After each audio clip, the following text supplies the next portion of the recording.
Hi everybody, welcome to this week's question and answer video. My name is David. This channel is Damar's Coaching and I do these every single week. Please ask any question you want down below in the comment section and I'll answer it next week on the next Q&A video. I want to say happy Mother's Day to all the mothers out there. I hope you had a good one yesterday. If you didn't, I'm really sorry. I hope that you were able to spend time with your children and I'm sorry if you could not. Happy Mother's Day to all the mothers out there. And let's see, next thing I want to just get out there. If you guys like this, if you guys find this beneficial to you, if you think it's beneficial to other people, I'd appreciate the thumbs up. Subscribe to the channel. You can hit the notification bell, let you know when my other videos come out during the week. Thank you very much. And I'd also appreciate it if you could support the petition I started over a year ago called Stop Narcissistic Online Bullying. It affects a ton of people, even if you think it doesn't affect you. It's the #1 cause of young people taking their lives. So I'd really appreciate it if you could just follow the link. It's in the description box, it's in the comment section. It's global for everybody, and it won't bother you or do anything. You don't have to pay anything. It's just say, yes, I support it. Thank you very much, guys. And all I ask is you guys leave us your locations. We just kind of like to know where you are at. Thank you. All right, let's get right into it. There's a lot of questions, a lot of good ones. So I'm going to get right into it. Okay, first one is from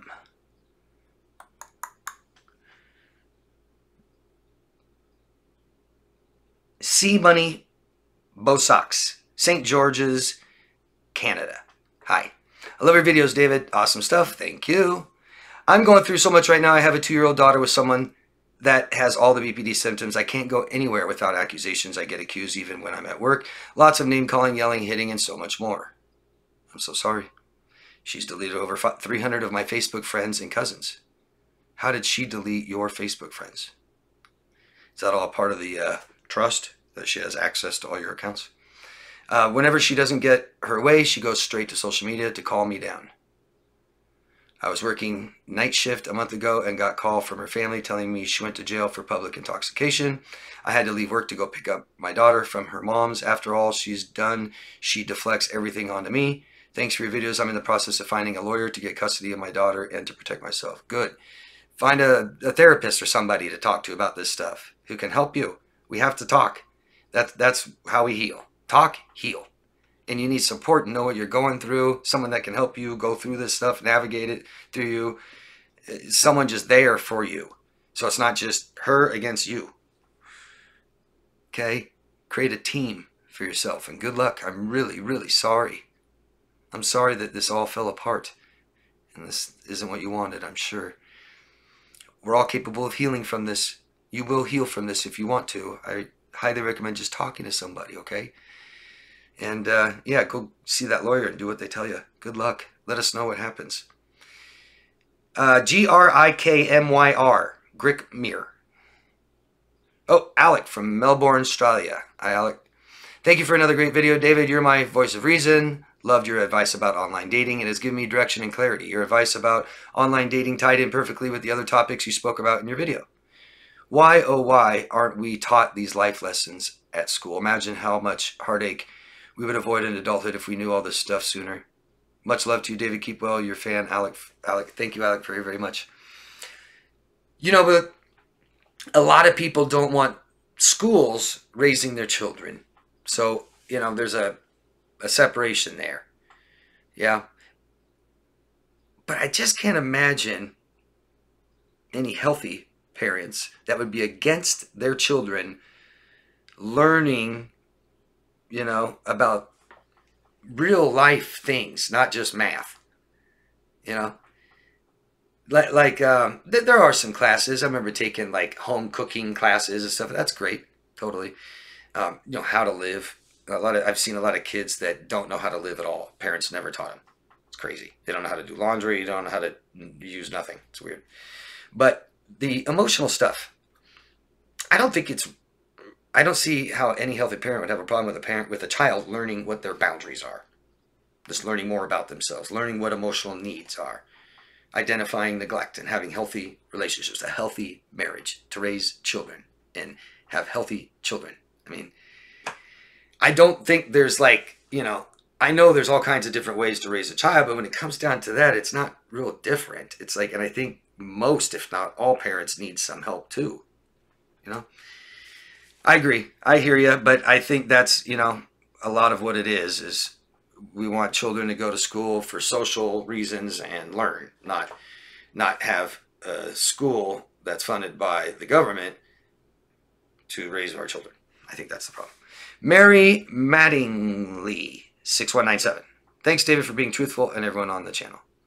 You're welcome. Thank you. Okay. And Decibel Bass from Greenville, South Carolina says, David, thanks so much for what you do. I greatly appreciate it.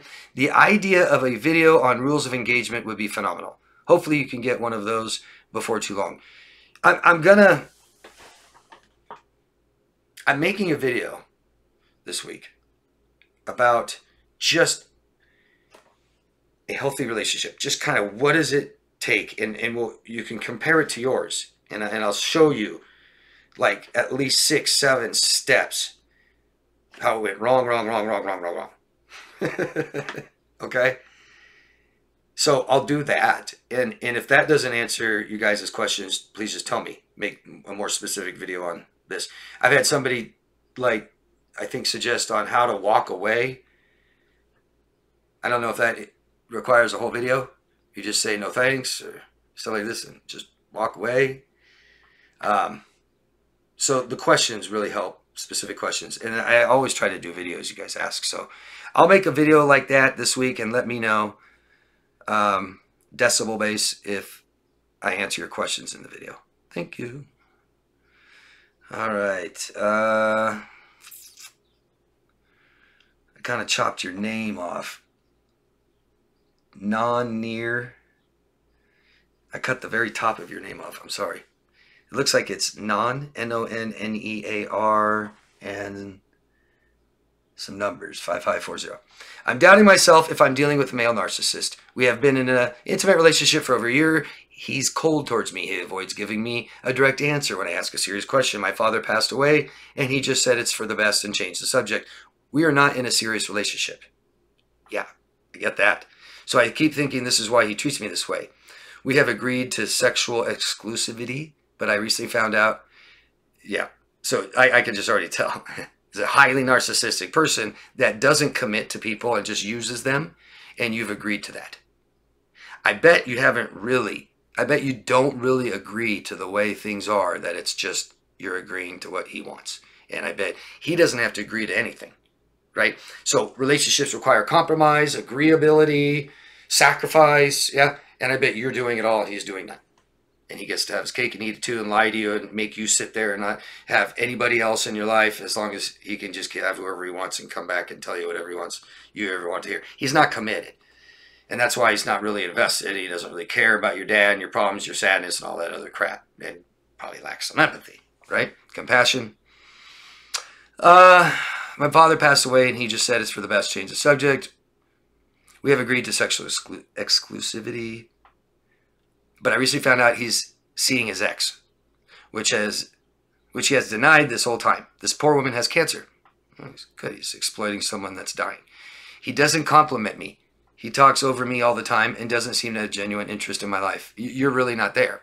Sounds like a narcissist. Yeah, I'm not diagnosing him. You know, highly narcissistic. And he doesn't care who you are, just what you are. Cares what you look like, what you smell like, how you act, what you do for him, how you make him feel, what you look like next to him, stuff like this. That's it. He's just using you. It's called exploitation. I'm sorry. So the best thing to do is to find out who you are and know what your needs are and what you want and know how you feel and what you value and what kind of relationship you want, and then go tell him all those things and watch him gone.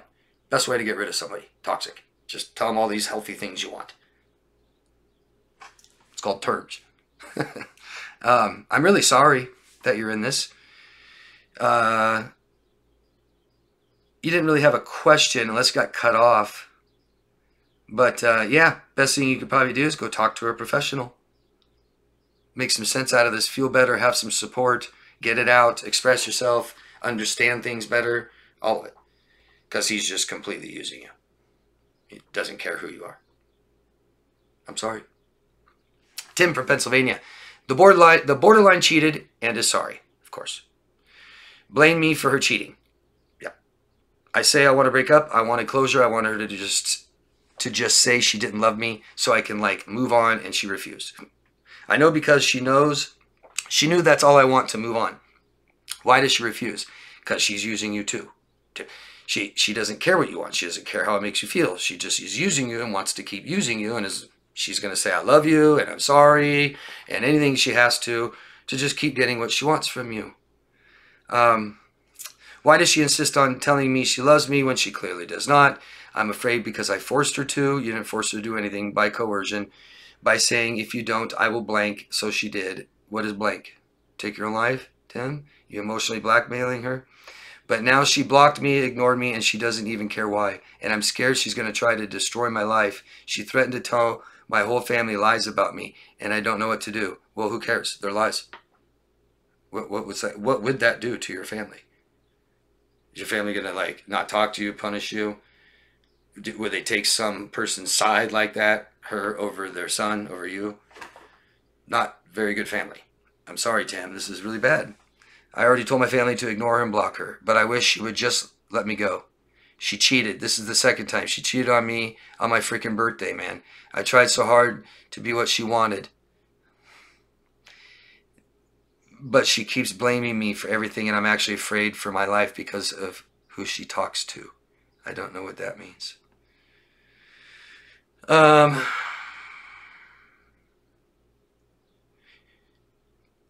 I can't stop trying to explain things to her. I wish I could just stop messaging her or get her to try and understand why. She doesn't care why. So I can give her closure. She doesn't care about that. She wouldn't even let me get out of don't contact me. I know she will again. She keeps memories of me. And I know it makes her miss me. And that's why she comes back. Yeah, I don't know how much she misses you. But she's always going to come back, and I hate it. And she's using drugs too, so she's extra volatile. I'm afraid I want to stop talking to her. It's so hard because I do seriously care about her. Why do you care about her? Why? Why do you care about somebody that just uses you and abuses you and hurts you? Why? Can we try to stop? Stop going through the motions like you are? It'll help. I do seriously care about her. I want her to know that it's over, seriously, over forever, over, but she won't let me get it out. Well, you get it out, you say it, she doesn't care. She's like, I don't care what I'm doing to you. I don't care that I'm killing you. Just keep letting me use you. Kind of the theme of this one, huh? I mean, that's what the title is. I'm really sorry. You're not alone, Tim. There's help and support out there for you. You were talking to someone recently. Why don't you talk to them again? Why did we stop? Did you stop so you could go back to her? So it's a decision, it's a choice, Tim. If you want this to stop, then go back and talk to that person again. I bet it's hard. I believe you that this is really hard for you. All the more reason to have somebody helping you, somebody there for you. There's some really good professionals out there that know how to make this easier, to know how to make it feel better, to know how to make it final, start grieving, protect yourself. Okay? It just has to be what you want. You're saying it is, but you're saying she won't even let you tell her. Well, you could tell her. You can call her right now and tell her. You could send her a text message. And you're so desperate to give her closure. What I would concentrate on, Tim, first is your life, your safety. Worry about closure for her later. Maybe you want closure for yourself. You ain't going to get it from this person. She doesn't care. Very narcissistic. You know, when you mix the two, it just gets even worse. If you have a borderline that is highly narcissistic or also has NPD, they're just 10 times worse. Nasty. But let's just accept this is who she is. She's not going to change. She doesn't want to be who you want her to be. And you can never be who she wants you to be. Or what? You said what? That's even worse. To be what she wants you to be. I think you are. The only problem is you complain and you get upset. And then you want things from her. That's what she can't stand. Really sad, Tim. It's your choice, Tim. You choose what you want and then start doing that. Okay? You have anybody there for you, you got family and friends, tell them all. Tell them all how bad you feel. And stop being so embarrassed. Just swallow it and tell them how bad you are feeling and that you need their help and support as much as they can. Offer it to you and then hire some too. Please, please, you're worth it. Sorry, Tim. I think you have some more. I think you have another question. Yep. This question is very important to me. It's very hard for me to walk away. How can I get over the fear of being alone? The fear of never meeting someone else? The fear of having to settle for something I don't want? You don't have to do any of those things. It's so hard for me to walk away. I know when to walk away, but just the thought of it brings me to tears with the narcissist ex-fiance and now with my borderline. I love them both for real, but I hate being abused. I want the best for them, but I'm not strong enough to be what they need. How can I bring myself to walk away? It's the hardest thing to do, and I've never been able to just stop, turn my back, accept defeat, and walk away. I don't give second chances, I give 50. I know it stems from childhood somehow, some way, but I can't walk away. I don't want to. It scares me, and it just gets more and more toxic when I keep wanting to fight when there has been abuse after abuse. How can I walk away? Please, I know I need to learn to walk away. You use your 2 feet and walk away, Tim. You can do that. The only thing I heard is you're scared of being alone.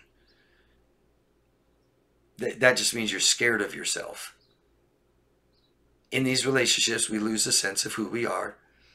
And then we get afraid of being alone. We get bored. We get nervous. We worry and anxiety.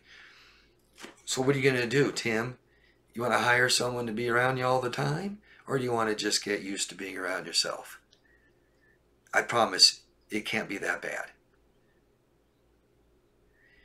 Help. I think it's fair to say you need some help. Like we all do sometimes in our life, Tim. Getting it instantly raises your self-worth. Because if you don't feel worthy of it now, you will when you do it, because you have to be. We raise our own self-worth, and choices and decisions like this are opportunities. What if I told you I could make this half as hard, half as stressful, half as scary for you, just by giving you suggestions? I'll give you 100. That's what professionals do. That's what they offer. Obviously not all, but oh, I'm sorry, Tim. Oh, there's more here. No, I need to learn to walk away. How to do it respectfully. Okay, you see, you are putting them before you. This is crazy. You're concerned about them having closure. You're concerned about them being okay. You want to be really respectful to them. They're abusing you. Does that make sense, Tim? I know it did when you said it. Does it now when I say it to you? No way. Protect yourself. That's it. Let's just talk about survival today. One thing at a time, Tim. Talk about survival. Get away from them. Write a letter. Write a letter and tell them how awful it is. Tell them how bad you feel. Tell them to never contact you again. Block them. And if that's hard, get someone to help you. But your whole life is just waiting for you when you're ready. Okay? And you're scared, but you have no idea what's ahead. It is better than this. Yeah? Isn't it? It's better than what you described. What could be worse? What are you going to do, Tim? You're so scared to be alone, do you just go hook right up with another toxic woman? Sure. So don't date for a while. Learn from this stuff. You said the last previous ex was toxic too. This is a pattern that's already repeating itself. We just talk. That's it. It's talk therapy. Why is that so scary for some of you guys? Well, if you can overcome your fear to talk to someone, good. When you're ready, do that. And then when you overcome your fear of being away from people who abuse you, then we'll do that. And then when you have your fear of being alone, we'll deal with that. Okay? One thing at a time. But what's the most important right now? Just your safety, just your health, right? Just do that first. Stop looking so far into the future and being so scared and overwhelming yourself with things you have no idea are going to happen. Okay? I'm sorry, Tim. There's help for you. You're worthy of it. Get it. Find it. Positive Parenting with Astro8044. All these funny names since YouTube changed. And I don't know where you're at. Let us know your location next time, please. Hi, David. Thanks so much for this video. Man, I have so much anger right now. It feels like I will always be angry and being taken advantage of. Could you please do a video on how to differentiate BPD from ADHD? There seems to be lots of overlapping symptoms, lack of object constancy, impulsivity, failure to learn from consequences, emotional dysregulation, etc. Many people, myself included, appear to excuse toxic behavior because it's allegedly ADHD related. Yeah, we don't do that, right? Mental illness doesn't do anything. Yeah? Mental illness didn't make you disrespect your friend or lie to your mom or not go to work, right? It's you. We got to take accountability. So, the difference between BPD and ADHD, look, every mental diagnosis, mental illness is different with lots of things connected, lots of overlapping traits, but they're different. They're just different. ADHD, we know now, and ADD comes from child neglect. So does BPD. So of course they're going to have common symptoms. But ADHD is a little bit more hyperactivity and hard to concentrate, memory, focus, things like this, because the child's not getting what they need. Okay? But it didn't develop into a personality disorder, meaning that you're totally rigid and you can't change and can't look at yourself and stuff like this. Right? There's the difference. Attention deficit hyperactivity disorder. All borderlines might have it, could have it. Yeah. I just saw something the other day, or today, someone saying that borderline personality disorder, BPD, is just a form of PTSD. No. Person that said that couldn't be more wrong. I mean, you might as well just say, so is anxiety, depression, all the symptoms, it's all the same thing.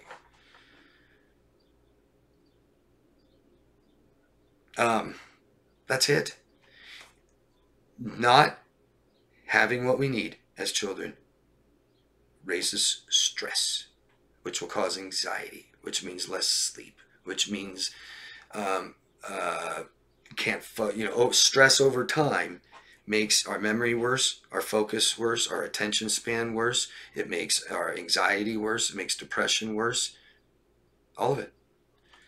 And so we start right in with children. That's what happens. Then we put them on speed. Great. So instead of the parents realizing I'm failing, they say, no, the child's wrong. The child's failed. Put them on drugs and then we feel all better. Now it's just you. You're fucked up. That's great. And then it could develop into BPD, PTSD, CPTSD, amongst a bunch of other stuff. Okay? I don't think it needs a video, but if you have, some more questions about it, please ask me, okay? And I have no problem making a video out of it, but I need at least 8 to 10 minutes worth of material. I don't know how I could stretch that into it, except just going, this is all the things about BD, these are all the things that are ADHD. I hope I showed you the difference. Sally from Canada. Hi, Sally. I get the red flags and feelings from people, but I think sometimes I'm overreacting to it. That I'm taking something the wrong way, that I'm too sensitive, so I just leave it be. Not good, I know. How do you fix that? Possibly I just don't trust myself. Self-awareness, Sally. Self-awareness. Right? Red flags are emotional. If I'm not in tune with my feelings and I stuff them all down, then there's just another red flag, whatever. Yeah. The most common first symptom from neglect is doubt, self-doubt. So I know, Sally, you've been neglected somewhere along the line in your life.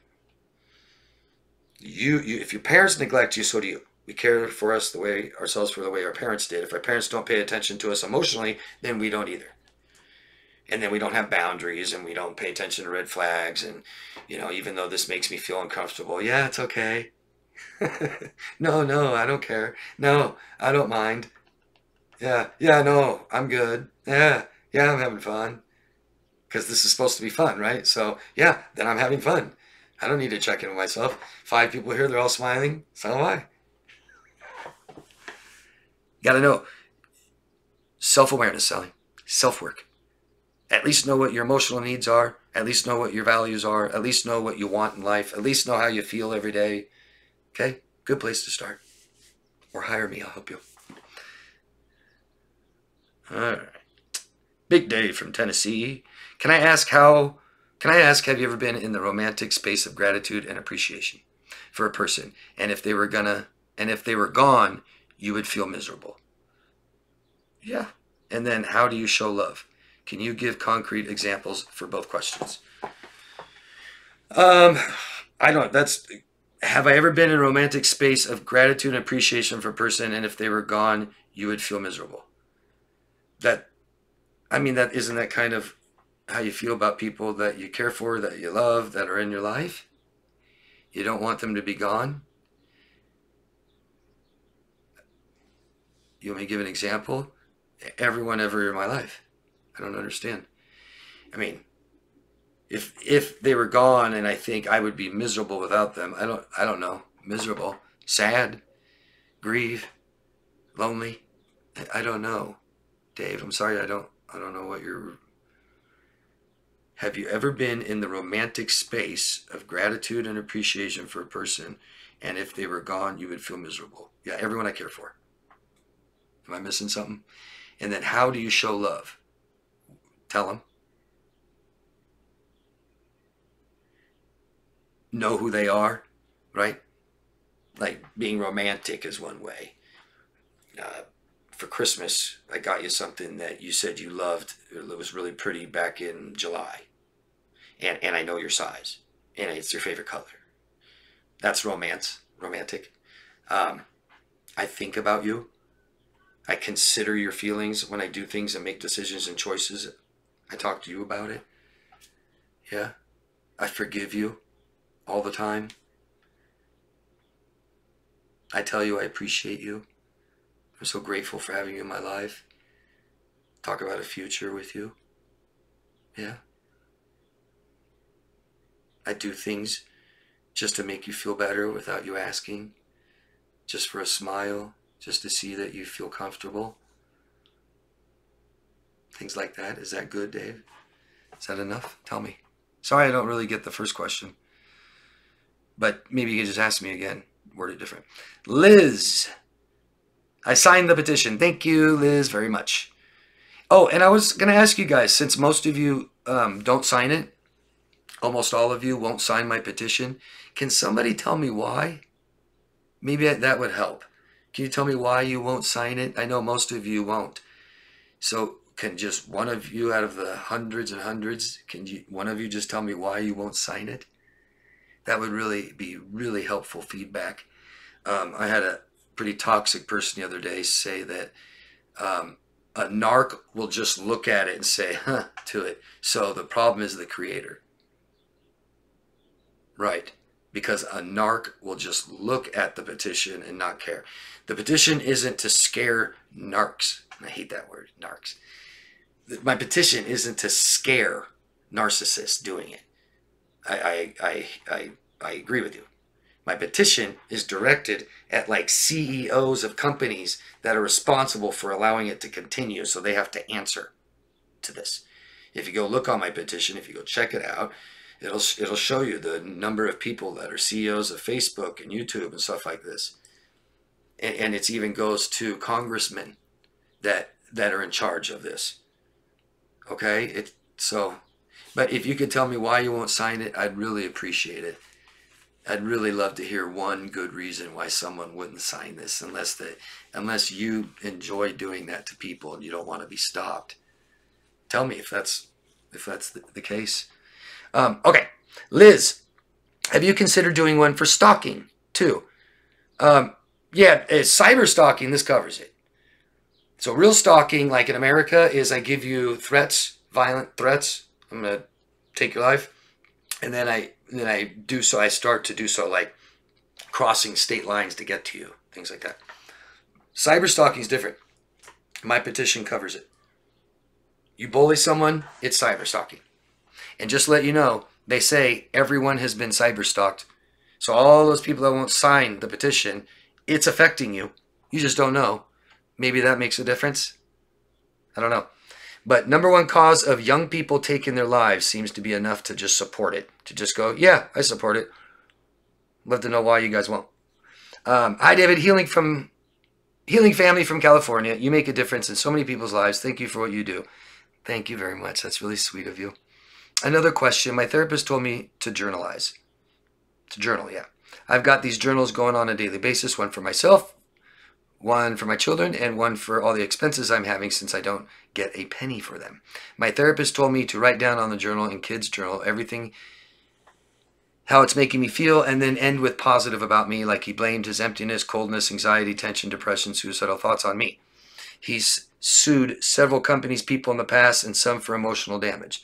If he ever tries to sue me for supposedly me damaging him, will my journals help me? Will my proof of my therapist, kids therapist, etc. help us in court if he tries to sue me? Yeah, it can. You know, I'm not a lawyer, so I'm not trying to give you legal advice, but I do know as much as documenting. So I know you're journaling. That's great. I call that documenting, but document it. Timestamp, date and time, what happened, and most importantly, don't forget, most important is how it feels. List many. Scared for my life, stress, depression, all these things. List it. That's what's important. There's a lot of crimes here in the States that are emotionally significant, and if they're not, cops are going to be like, hey, who cares? Right? Oh, someone did something to me, and you laugh it off. They'll be like, eh. But if you say, oh, I feel like I'm going to, I can't take it anymore. I'm scared for my life. Then they start paying attention. It also can help in courts with the judge. So very good idea to keep doing that. It's also healthy to do it anyway. Sorry, just living in fear every day. We don't want to expect from these people. Okay, you're living in fear every day. Write down every single fear and describe it as specifically as you can what you're afraid of. Write it down. Okay? Maybe tell somebody else or show somebody else. I bet you don't need to be as afraid as you are. I bet. Usually we're not. But thank you for your comment. Okay, Tim from Pennsylvania again. I'm just going to read the question. Can you please explain how loving a narcissist or borderline can turn you into one? It's really scary. No, I can't. I can't explain that, Tim, because that doesn't happen. We don't just turn into narcissists and borderlines because we love one. And, I like to try to laugh when I can about this stuff, okay, Tim?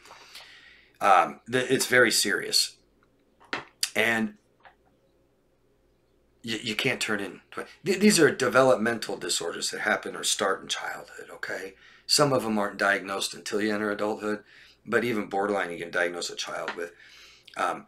It's losing a sense of who you are. If you value honesty and kindness and compassion and empathy and respect, yeah, narcissists and borderlines sure don't. So now you let them in your life, you just compromise that part of yourself. You didn't get your emotional needs met, Tim. I'm sure this isn't what you want, and it feels really bad, and all you got left is your beliefs. But I'm sure they don't care about that. But we lose a sense of who we are, and then we're traumatized, and the stress really screws up our nervous system. You can feel like we're floating around. Really bad. It's just all stress chemicals. Okay, Tim? And so, if we're going to have someone, if we're going to allow someone long enough in our life to keep abusing us, I don't know how anybody doesn't blow up. It's called reactionary abuse. Still wrong. That's why we feel so bad. You start yelling back at them, you start calling them names, you hit them back, something like that. Go cheat on them too. Whew. Yeah, now I feel like a narcissist or a borderline because I'm doing what they do. No, you aren't one. You've just gone completely against yourself. Yeah. That's all. So, Tim, get help. It'll help you with this. Okay? I'm really sorry. I'm really, really sorry, Tim. You're going to be okay. Just get help. Rory from Ohio. Hi, Rory. Hope you're having an awesome Sunday, David. I know I am. It's a beautiful Mother's Day in Ohio. That's good to hear. I'm glad to hear that. You've mentioned before about opinions, and we don't have to value everyone's opinion. I also have learned I don't always have to voice mine. Yeah, right? I can sit back and listen. Because who values your opinion, Rory? Right? Strangers out in public? No. I can accept someone can have an opinion, but not agree with it. Also, I can press the like button to acknowledge they're here and not agree with what they're saying. Is that what you do to my videos? Can you share your opinions on opinions and how you feel they need to be handled, in my opinion? Well, I kind of did in the last video, so I'll just say it again real short. What do they say? Opinions are like a-holes. Everyone's got one and they all stink. Huh? You go read reviews and it's the best and the worst. Every restaurant's the best and the worst. Every product on Amazon is the best and the worst. Every movie is the best and the worst. Every hotel is the best and the worst. Because we're all totally different. Yeah, we're all different. Okay? And it's unique in that way, sure. How much do you want someone to value your opinion? Yeah? I just say that, take a country you know nobody in. Do you care about all their opinions? Do you care about how they feel? Do you care about what they need and what they want? If you say yes, I don't know who you're trying to kid. You care about everybody, 7 billion or whatever we're up to now. Really? Billions and billions of people you'll never know or meet. You care about them and how they feel and their opinion? Not really, huh? But the people that I love, I do like their opinion. I do ask for it. I do want it. But we're just all so different. So we don't tell each other what to do. We don't tell each other how to feel, what they need, or who they are, none of that stuff. I would do this. That's why the more you know yourself, the less you'll care about other people's opinions. Trust me. If you already know how to handle life, you don't need to ask somebody, what do I do? And then do what they say, because you probably wouldn't do what they say anyway. We're just too different.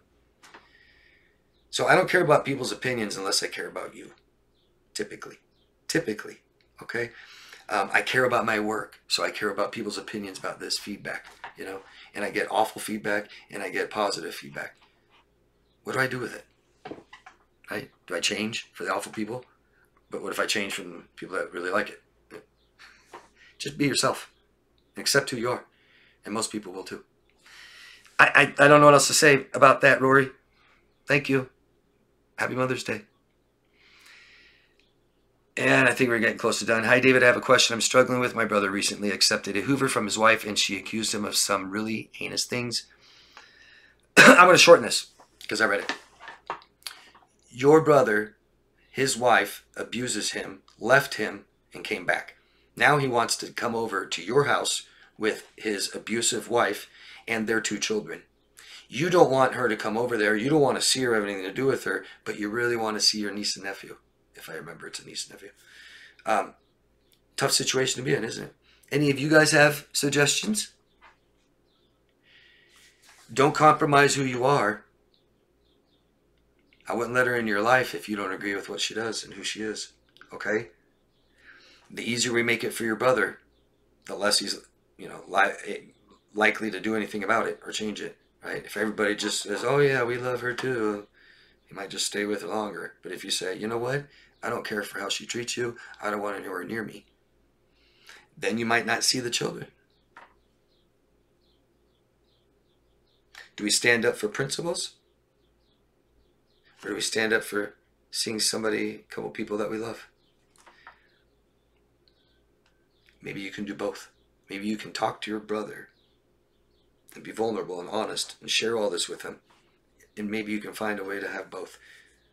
Okay? Would it be easier for you to go to their house? Feel a little bit more in control in a way that because you can leave whenever you want? I don't know. Maybe you can just happen to visit when she's not there. The other part of your question was, do I tell these children about their mother and how toxic she is? I can't tell you that. I think if you do it in a nice and respectful, kind, compassionate way, I think that's okay. That's just my opinion. I'm not telling you what to do. It doesn't matter what you do, only how you feel about it. Okay, so stop trying to be so right and wrong. And just imagine how you would feel about it if you did that. Imagine explaining it to someone else. Would you be okay with that? Then do it. Okay? All right? I only know a few sentences of your situation. I'm the type of person that wouldn't want her over at my house either. If that means I can't see my niece and nephew, then I say that's not my choice. That's yours. But first things first. And I'm a man of principle. And I don't compromise my values and my principles for anything, ever. And it feels great. So you're not necessarily in control of seeing them. You are in control about whoever comes to your house, if that helps. Okay? Good luck. Try not to look at what's wrong or right. What best says who you are. What feels best. That's it. That's why opinions may not help, okay?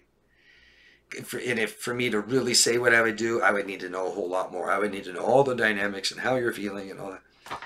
But I think, the very little you've told me, I think I would stick to my principles and then say, oh, you won't let me see your children because I won't let her come over? I won't let her come over because she abuses you. I love you, brother. And I can't allow someone to treat you the way she's treated you. And then just act like it's all good. Come over for dinner. No. If, because I made that decision, you don't want me to see your children, that is your choice. I'm here. I love them. They love me. If you don't want to stand in the way of that, let me know.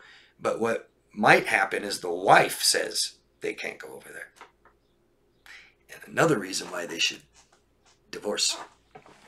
Victoria from the Bay Area, my dog doesn't like you. I don't think this is going to work out dating you, David. Would you date somebody that doesn't like your dog?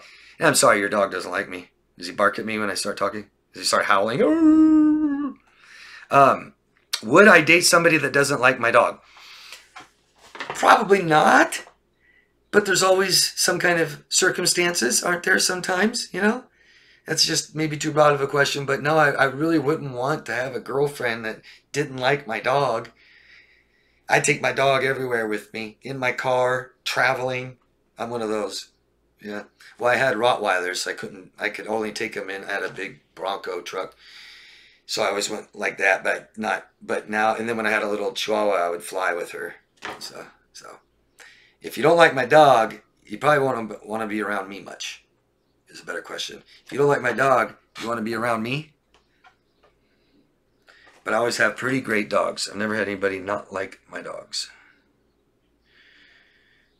And Rory again. Looking forward to this weekend. I started buying navel oranges because they are so good this time of year. You don't want them to go to waste.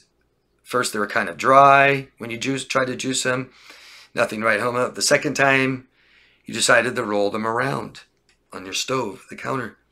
Before you cut them, this kneading and rolling them around made them so much juicier. Do you do that with your oranges? After many years of bartending, I knew that trick. Yeah, lemons and limes. We roll them first and then slice them and they're juicier. Yeah. And then I told Rory, if you like oranges, try mandarins. They're my favorite. Those are the lumpy ones that feel like they're all bruised and stuff.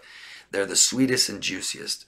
All right. Is there another one?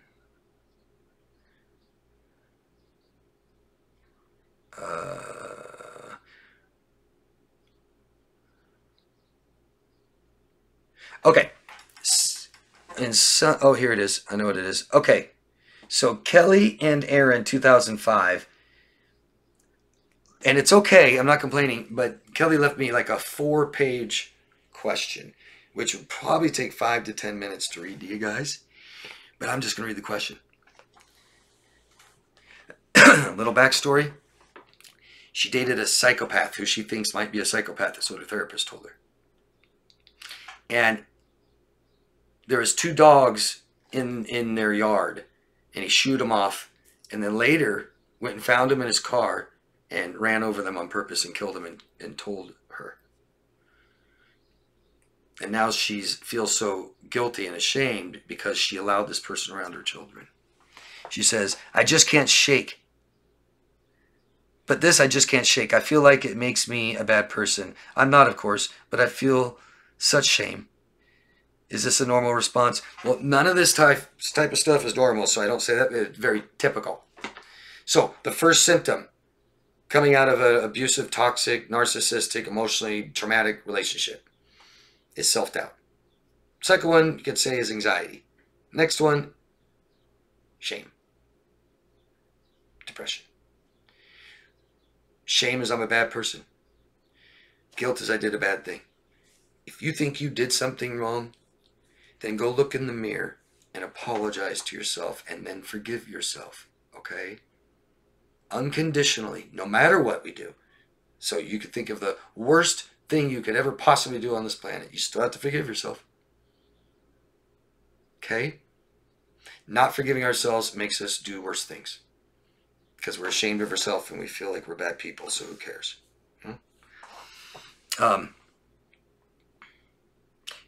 You didn't know, Mom. Try to find one thing you can own. Nothing that this person has done to you. That's their fault. We just find something we can own. Something that we can do differently next time. That's it. Okay? Talk to someone, Mom. Tell people this. Hopefully just putting it here helps a little bit. I'm sorry.